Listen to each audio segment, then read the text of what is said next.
புதுச்சேரியில் யாரும் குறை சொல்ல முடியாத ஆட்சியை நடத்துகிறோம்.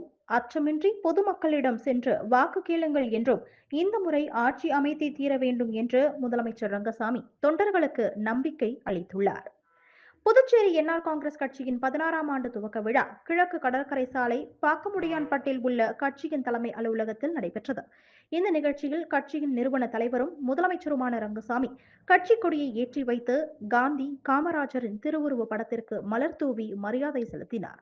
அதனைத் தொடர்ந்து விழாவில் பேசிய முதலமைச்சர் ரங்கசாமி, என்ஆர் காங்கிரஸ் துவங்கி பல திட்டங்களை செயல்படுத்தி மாநில வளர்ச்சிக்கு பாடுபட்டு வருகிறது என்றும், தேசிய ஜனநாயக கூட்டணியில் இடம்பெற்று மத்திய அரசின் உதவியுடன் சிறந்த வளர்ச்சியை பெற்று வருவதாகவும், இக்கட்சி தொடர்ந்து மக்களுக்கு பாடுபடும் கட்சி என்றும், தொடர்ந்து வளர்ச்சி பெற்று வருவதாகவும் கூறினார்.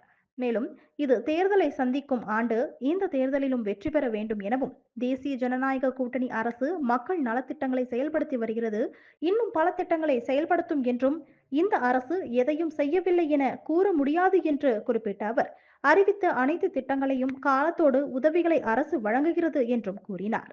மேலும் கரசூரில் 750 ஏக்கரில் விரைவில் தொழில்பேட்டை அடிக்கல் நாட்ட இருப்பதாகவும், ஆஷா பணியாளர்கள் பெறும் சம்பளம் 10,000 இருந்து 18,000 ரூபாயாக விரைவில் உயர்த்தி வழங்கப்படும் என்றும் முதலமைச்சர் உறுதியளித்தார். மேலும் புதுச்சேரிக்கு மாநில அந்தஸ்து தேவை, தேர்ந்தெடுக்கப்பட்ட அரசுக்கு அதிகாரம் வேண்டும் என மத்திய அரசை தொடர்ந்து வலியுறுத்தி வருகிறோம். மாநில அந்தஸ்தை பெற்றே தீர வேண்டும் எனவும், நமது பணி தொடர மக்களிடம் சென்று தேர்தல் பணியாற்றுங்கள் என்றும், நமக்கு குறைகள் இருக்கலாம், அதை மறந்து நாம் வெற்றி பெற்றே ஆக வேண்டும் என்றும், அதற்கு பாடுபடுங்கள் எனவும், குறை சொல்ல முடியாத ஆட்சியை நடத்துகிறோம், அச்சமின்றி மக்களிடம் வாக்கு சேகரிக்க தொடருங்கள் என்று முதலமைச்சர் ரங்கசாமி பேசினார். செய்து முடித்துக் கொண்டு வருகிறது நம்முடைய மக்கள் நலனுக்காக.